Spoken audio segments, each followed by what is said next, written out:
que nous avons lancé cette opération Joaré pour répondre aux événements qui se sont déroulés, même précipités, au nord de notre pays. Je me tiens régulièrement informé par le chef d'état-major général sur l'évolution des choses.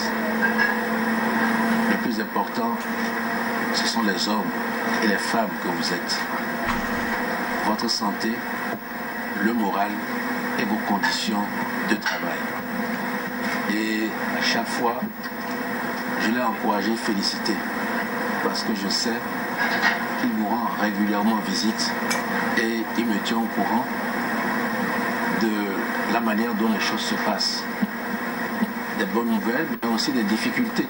La mission a été déclenchée un peu dans la précipitation. Tout ne pouvait pas être au point dès le départ, mais vous avez pu constater vous-même qu'il y a une amélioration constante. Et je peux vous dire que désormais, les améliorations seront beaucoup plus sensibles dans tous les domaines, parce que la mission qui est la vôtre aujourd'hui est irremplaçable. Elle est d'une importance capitale pour notre pays et pour notre peuple. Vous devez absolument garder ce moral-là, être vigilant, discipliné, constamment en alerte.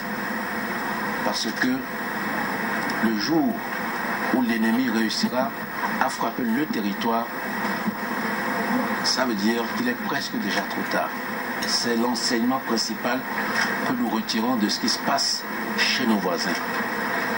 Nous avons plusieurs réunions, comme vous le savez, que ce soit au niveau de l'UEMOA, la CEDEAO, le Conseil de l'Entente, et nous nous tenons informés par nos homologues, particulièrement par le président du Burkina Faso, du Niger, etc. Et à chaque fois qu'ils subissent un coup dur aussi, la solidarité dans notre culture et dans notre sous-région commande qu'on puisse aussi prendre des nouvelles. Et on est à chaque fois frappé par la détermination des rebelles, leur degré de sophistication, mais surtout, ce qui est horrible, c'est leur volonté de tuer, de détruire et de faire le plus de dégâts possible. C'est pour ça que je dis que la seule réponse qui vaille, c'est l'anticipation et la prévention. Une partie repose sur vous, mais une autre, c'est aussi d'avoir des équipements de plus en plus modernes, plus de mobilité, plus de puissance de feu. Il y a aussi un autre aspect que je voulais souligner. Dans ce combat, vous n'êtes pas seul. Vous ne pouvez pas être seul. Dans ce combat, c'est toute la nation qui doit être mobilisée, c'est toute la société qui doit être mobilisée. Parce que notre pays est petit. Nous n'avons pas un vaste territoire. Et quand il est frappé dans un coin, c'est tous les territoires du nord au sud qui s'en trouvent. Vous avez vu au Burkina, certainement vous avez des échos, vous avez des frères d'armes qui peut-être ont essuyé des coups durs, ont perdu la vie ou ont été blessés. Quand ça tire comme ça, le premier réflexe des populations, c'est de fuir. Donc ça crée des réfugiés. Et quand ça crée des réfugiés dans un pays, ce sont des souffrances supplémentaires. C'est pour cela que pour compléter ce que vous êtes en train de faire, nous mobilisons également les leaders religieux, les chefs traditionnels, les responsables d'associations de jeunes, de femmes. Et nous essayons aussi de les sensibiliser à la vigilance. Le djihadiste, quand il vient, n'a pas écrit sur son front djihadiste, non. Parfois, il prend l'apparence des populations que vous côtoyez, que nous côtoyons. Donc, le lien entre vous, les relations entre vous, forces de défense et de sécurité, et les populations doivent être fortes, confiantes. Évitons les brimades, évitons les injustices pour que ces populations soient nos alliés. Au contraire, faisons ce que nous venons de visiter là.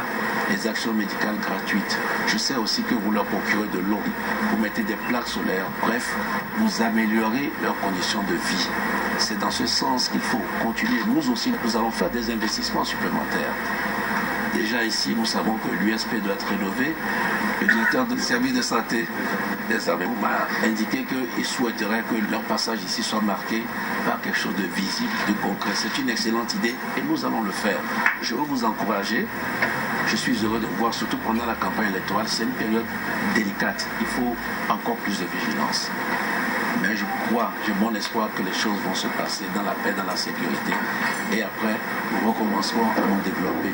Mais tant que nos adultes, tant que les pays voisins n'auront pas vaincre les terroristes, nous serons toujours sous la menace. Vous avez vu ce qui s'est passé au Bénin. Il y a quelques années, c'était Grand Bassam. Au début, quand on a parlé de l'État islamique, c'était en Irak. Après, un matin, on a découvert qu'il y a l'État islamique aussi dans le Sahel. Quand on a parlé d'Al-Qaïda, c'était loin de chez nous. Donc nous sommes victimes. Nous sommes victimes de certains problèmes que nous ignorons totalement. C'est pour ça qu'on ne peut pas laisser la garde. La seule réponse, comme j'ai dit, c'est l'anticipation et c'est la prévention. Et c'est ce que vous êtes en train de faire ici. Continuez comme ça, nous serons toujours à l'écoute et je reviendrai vous voir, peut-être pas aussi régulièrement que le chef d'État.